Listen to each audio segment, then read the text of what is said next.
Welcome, my Mercurial mercenaries, for what is genuinely intended to be a short, sharp piece to camera for your Friday evening. Dylan asked me a question about plagiarism regarding a band called Rings of Saturn. I must admit, I'd never heard of them. I gave them a quick listen, and you guys are listening to some manic stuff. It sounds like a Commodore 64 being played by Speedy Gonzales with Billy Whiz in the background popping pills. This is what you're all listening to. But the accusation of plagiarism is something we'll dwell on in this video. There was a few other things to do with Rings of Saturn that interested me. The accusation in 2011 that the main guy, Lucas Mann, who's the guitar player of Rings of Saturn, recorded some of his guitar parts at half speed and then sped it back to normal speed so that he could come across like he could play the guitar faster than he really could. I was going to do a bit to camera on that, and also a bit to camera on the fact that apparently 2 years later, Lucas Mann then mimed playing the guitar to some MIDI guitar. And if you know what MIDI guitar sounds like, the sound of 2013 MIDI guitar is not going to fool us into thinking it's real guitar, and apparently he was playing along to it. I was going to do that, but unfortunately I had a bit of an accident. I bust my knee, I twisted my ankle, I bust my shoulder, I have destroyed my hand, so I'm sitting here in my chair. I can't pick up a guitar and do some half-speed nonsense to camera. Perhaps we'll do that at a different time, but plagiarism. My main point here, and if I bring up musical plagiarism, you can do this yourselves, Wikipedia. My main point at the end of this, and what I'm going to want you to comment on, is do you really care? Now, we'll get to that point. Now, we'll traverse some hills and some furrows. What's funny straight away though is when you bring up music plagiarism on Wikipedia, you got bits and pieces, an overview, folk traditions. I might as well bring it up. I might as well put it on the screen. Why don't I just put it on the screen? You've got the overview, you've got folk tradition, musical ideas, sampling. But funny enough, Led Zeppelin get their own article, their own list of times where they've been accused of musical plagiarism. And then you've got Led Zeppelin, and then you got everybody else. But so over the recent years, we've had odd circumstances now where Robin Thicke, that was the bloke who had all the naked women in his video, and Pharrell Williams, I think he's the one who likes to clap and say he's happy, they were sued by the Marvin Gaye's estate, and this is the case that won. Marvin Gaye's estate won for the overall vibe of a piece of music. And I think Ed Sheeran's being sued, I think at the moment, by Marvin Gaye's estate for using the same chords as a Marvin Gaye song. And you've got I'm filling with one of these straws again here. And you've got the whole thing with Led Zeppelin at the moment, again with Stairway to Heaven being accused by, I think, Spirit. Ooh, once you pop, you can't stop. Only a couple of weeks ago, Katy Perry was successfully sued by a bloke called Flame for similarities which the judge or the jury felt were worthy of a successful case. I must admit, I hear a lot of these.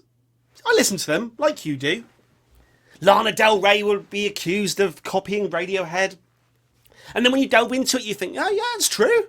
They do sound similar. And then you find that Radiohead were accused by another band previously. So Lana Del Rey copied Radiohead, who copied the band who did The Air That I Breathe.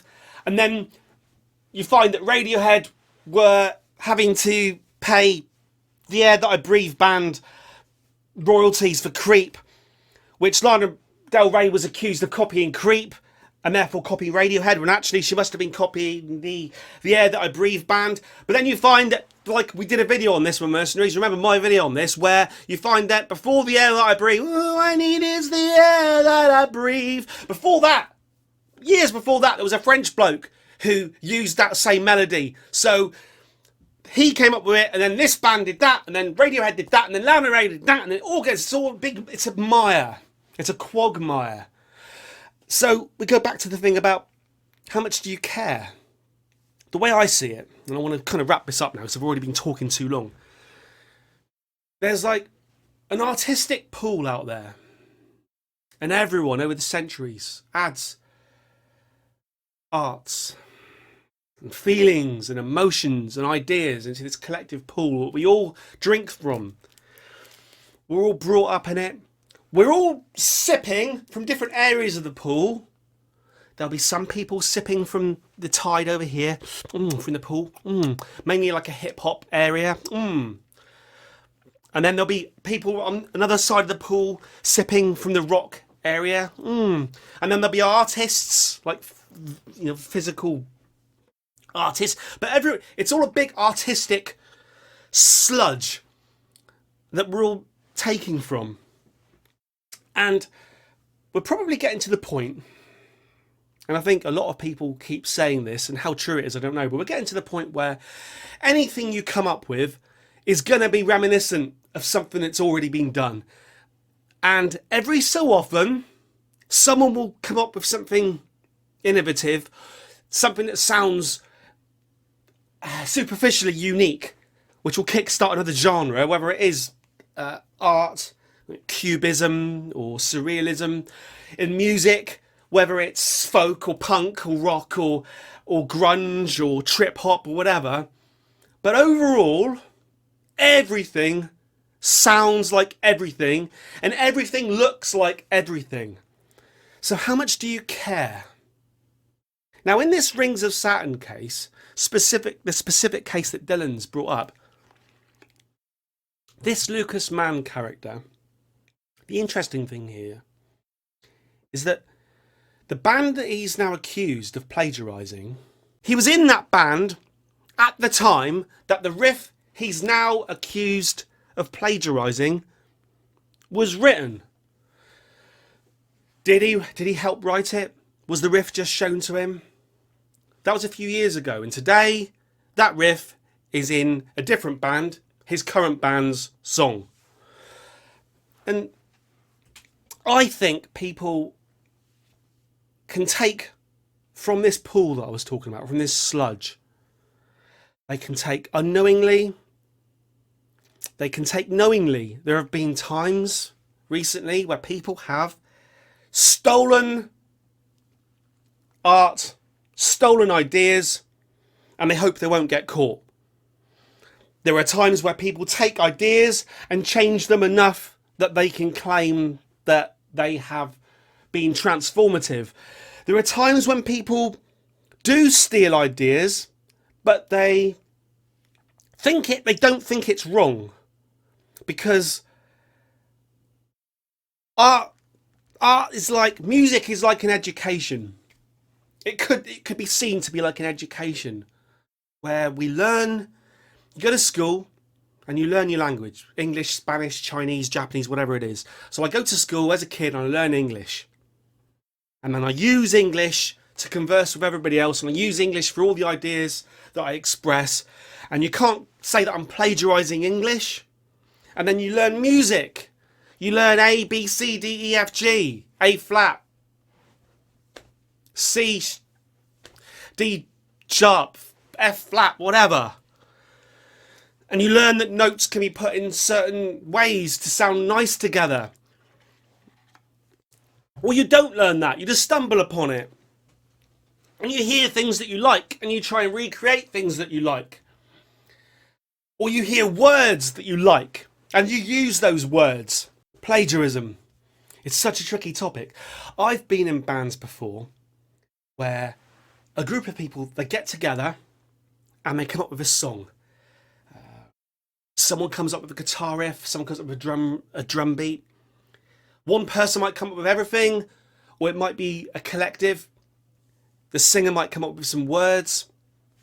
The singer might then leave, and the band carries on with the song, and the song becomes associated with the band. But actually, some of the words were written by someone who's no longer associated with the band. And then the song becomes a piece of art that everyone likes in its own right. And then who wrote what? And I suppose it becomes important when we're talking about money, because all of this comes down to money. There's an element of kind of artistic integrity where someone, regardless of money, will say, hang on, that was my idea. You've stolen my idea. But a lot of the time, it's someone hearing something that they think is theirs and thinking, they've been successful with it, I wasn't. I want a piece of what's mine, which they're currently eating. They are currently eating my cake, and I want a slice of that cake. Sometimes, when these people win in court, the slice of cake they get is massive. The judge or the jury, or however the court system works, says to that person, yeah, you're right. You're right. This idea, this musical idea, this band here did steal it. I'm going to give you all of the royalties that they get. And we've got examples of this involving Sting and the Rolling Stones. And then you've got the person who came up with the piece of art that we're talking about, that final kind of plagiarised piece, having to then argue about how much value they added to the sludge that they sucked from the quagmire. The reason people are listening to this new piece of work isn't necessarily because of the song that you say that I stole. They might be listening to it because of the little bit that I added. And that's the problem we get with sampling. We've been through it now. People sample a song. And when I was growing up, it was things like Ice Ice Baby by Vanilla Ice. And there were people out there who heard bam bam bam bam bam Ice Ice Baby bam bam bam bam bam, and they were quite happy. Just accept it as a rap song. A rap song. And then with whatever crap he was rapping over the top, Ice Ice Baby. And then you had other people who said that song is shit because it's just Under Pressure by Queen. And then I think it's helpful if you can just step back and look at the glistening surface of the quagmire and say, hang on. Is Ice Ice Baby, is it really just Under Pressure by Queen? Is it? Because if you listen to both songs, they do sound different. They do. So I veer each way. Over the years, I've been the guy who says that Nirvana's Come As You Are does indeed just rip off Killing Joke's 80s song. Or Ghostbusters really is just a rip off of an old Huey Lewis and the News song. I can see, I veer both ways, not necessarily sexually. Musically, it depends what day you ask me as to whether I think plagiarism is important or not. I think today I'm stepping back and I'm looking out at that glistening, oily, tarry surface of the artistic quagmire built up since the cavemen, and I'm thinking, if something excites me or terrifies me or makes me happy or makes me sad or produces an emotion in me, it's probably worthwhile. And if you then tell me, oh yeah, Mercurial number 6, but actually he ripped off that song. Listen to this song. It sounds just like that song. Maybe, if they're identical, I'll give it to you and say, yeah. But has it been added to? Is that slice of cake just made of slightly different ingredients? What was the intent? Was the intent to steal for financial gain? Was it an accidental? Was it an accidental steal? Was it a steal by someone who did steal but thought it didn't really matter? Or that they stole with good intent. I think every musician has accidentally written a song that already exists. I certainly have. I think every musician has purposefully lifted pieces from songs that already exist because they're inspired by them, or they want to sound like them, or they're kind of bigging up bands that they like. I think lyrically, I certainly have taken lyrics, or not lyrics, but I've taken words that exist from newspapers or from film or from TV, things that I hear, things that I like, things that I'm inspired by, and I've put them in as lyrics. I think many a songwriter, not just me, has taken ideas from books and from what they've seen or what they've read and put it into song. So Lucas Mann of Rings of Saturn is accused of plagiarism for using a riff from a previous band that he was in, which was never recorded with that band, in his current band. And I think the accusation is that in the previous band, it wasn't he who wrote that riff. So he's stolen it. See, my stance on this situation does depend on what day you ask me. Yes, if I'm on this side, yes, Lucas Mann has stolen a riff that he didn't write.